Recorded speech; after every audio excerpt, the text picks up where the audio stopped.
Le prisme juridique qui est le nôtre, légalement parlant, à partir du moment où moi je suis en classe, ben déjà je parle de moi et évidemment ma déontologie, ma pratique, ce que moi je trouve bon ou pas.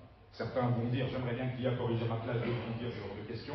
Il y a un cadre légal, mais ça part déjà de ma propre réflexion et de mes propres valeurs. Ensuite, il y a le niveau local. On est employé d'un PO et on a l'équivalent d'un statut de fonctionnaire public, même si ce n'est pas tout à fait le cas. Donc, notre PO est notre patron. Le PO donne le pouvoir à la direction de nous diriger, et tout ça dans un cadre qui est bien établi. Le PO a donc le droit de dire tel outil est autorisé, tel outil est interdit. Si le PO dit d'une manière générale, dans notre école et dans nos écoles, tel outil est interdit pour tout le monde, que vous soyez d'accord ou pas, on n'a plus le choix. Et ça, il faut le respecter à ce moment-là. Au niveau du réseau, le CEGEC, nous sommes dans le CEGEC, libre subventionné. Le CEGEC n'a pas valeur de loi et de décret, évidemment, donc ils font des balises. Il y a sur l'extranet du CEGEC, et je vous invite de vous connecter régulièrement, sur l'extranet du CEGEC, il y a des balises pour une bonne utilisation de l'IA placée à l'école, pour une bonne implémentation en tant que direction de l'IA dans son établissement. Il y a beaucoup de balises qui sont données par le CEGEC, le conseil des recommandations. Le niveau communautaire belge, belge et Fédération Wallonie-Bruxelles, en termes d'IA, il se base uniquement sur le RGPD et sur la loi européenne. Le droit belge respecte le droit européen et ne va pas plus loin que le droit européen, sauf pour le RGPD qui est à part. Mais si on garde RGPD, droit européen et recommandations du PO, on est bon. J'utilise une IA, cette IA stocke des données. Où est-ce que ces données sont stockées? La loi dit que ces données doivent être stockées sur le territoire européen. Ça, c'est la base. Pourquoi? On travaille avec des mineurs, puisque c'est des enfants d'une école. Donc, par définition, ce sont des données sensibles parce que c'est des données de mineurs. Que ce soit leur nom, leur prénom, leur date de naissance, ou leur résultat scolaire, ou le fait que leur papa a eu un accident, peu importe. Ce sont des données sensibles. Les données sensibles de mineurs, dans la loi européenne, disent qu'elles ne peuvent être légalement stockées que sur le territoire européen. Ce qui veut donc dire déjà que, d'une manière privée, moi, devant mon chat GPT, si j'utilise chat GPT, que je suis prof, et que dans mon chat GPT, je commence à mettre des éléments de mes élèves, par exemple, tel élève a eu telle note, tel élève n'est pas bon, il est bon, il a étudié, il n'a pas étudié, peu importe. Tout ce que je vais mettre dedans, même si ça peut m'être très utile, va être stocké sur des serveurs qui ne seront pas sur le territoire européen. Donc, ces données-là ne vont pas respecter la loi européenne, mais vont respecter la loi américaine. C'est le Cloud Act, Cloud comme le cloud, etc. Le Cloud Act américain dit qu'ils ont la possibilité, même si c'est dans le cloud, d'utiliser ces données. Ça ne veut pas dire qu'ils vont le faire, mais ça veut dire que légalement, quand même, il y a un problème. Donc, première étape, ça doit être sur le territoire de l'Union européenne. Deuxième étape, vu que c'est des enfants, des données, etc., on ne peut jamais non plus donner ces données telles quelles.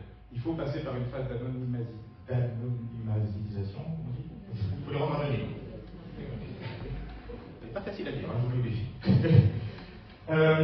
Donc j'ai les données identifiantes, et si on parle des élèves, parce que nous on est majeurs, et si on parle des élèves, et que je veux faire utiliser l'IA à mes élèves, pour leur apprendre, vu que c'est quand même le but du jeu, de leur apprendre à utiliser l'IA.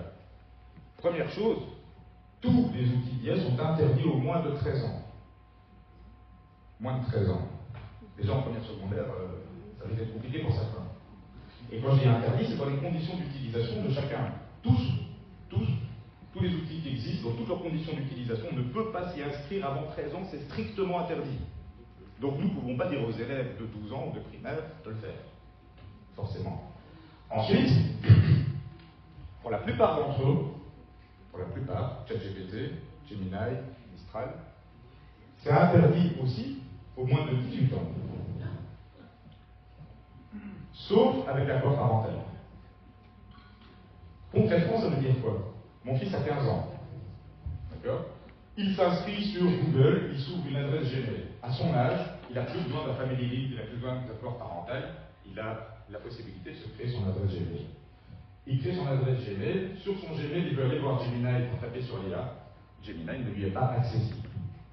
Parce qu'il n'a pas menti, il a dit l'âge qu'il avait réellement quand il s'est inscrit.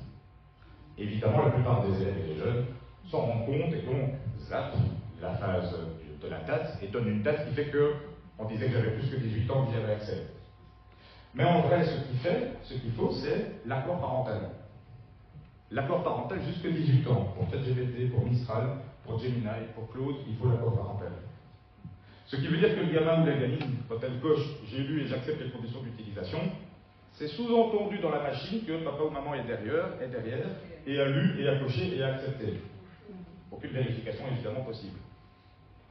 Mais nous, en tant que profs, du coup, ça veut dire que si on dit à nos élèves « allez voir tel outil, utilisez ChatGPT ou utilisez tel outil que je vous partage », et qu'ils n'ont pas 18 ans, ils doivent avoir l'accord parental.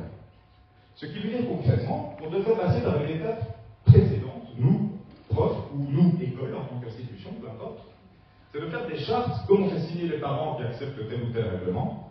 Si dans le règlement de l'école, par exemple, sur le ROI ou le RGE, quelque part, il est écrit « les enseignants de Saint-Hubert s'engagent à faire travailler les élèves sur l'IA pour leur faire comprendre », et dans ce cadre, on va utiliser tel outil, ChatGPT, Gemini ou tel autre, et pour ça, on a besoin de l'autorisation des parents. Quand les parents signent le règlement, comme quoi ils acceptent le règlement, ils acceptent par définition ça aussi. Mais là, ça devient institutionnel.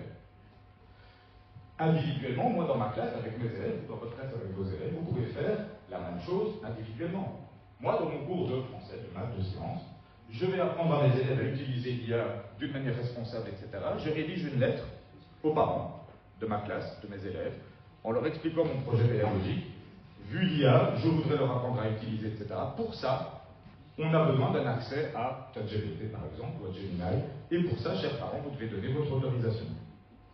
Signez la lettre, et du coup, sachez aussi, en toute transparence, que votre enfant et moi, on va travailler sur l'IA. Et c'est important de l'expliciter, évidemment. Donc, il y a des cadres. Oui. Ils sécurisent la route.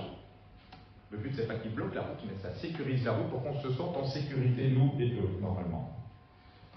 Le but est de former. Et les textes des nouveaux décrets et des décrets mission, pacte d'excellence, etc., disent bien qu'on doit dépasser l'interdit pour cultiver la compétence. Les élèves doivent apprendre à utiliser l'intelligence artificielle, et d'ailleurs dans le FNTTN, c'est au programme. Donc du coup, il faut dépasser l'interdit pour cultiver la compétence, la note comme la leur. Alors pour ça, il faut quand même garder l'humain au centre, et l'humain dans la boucle, de toute façon.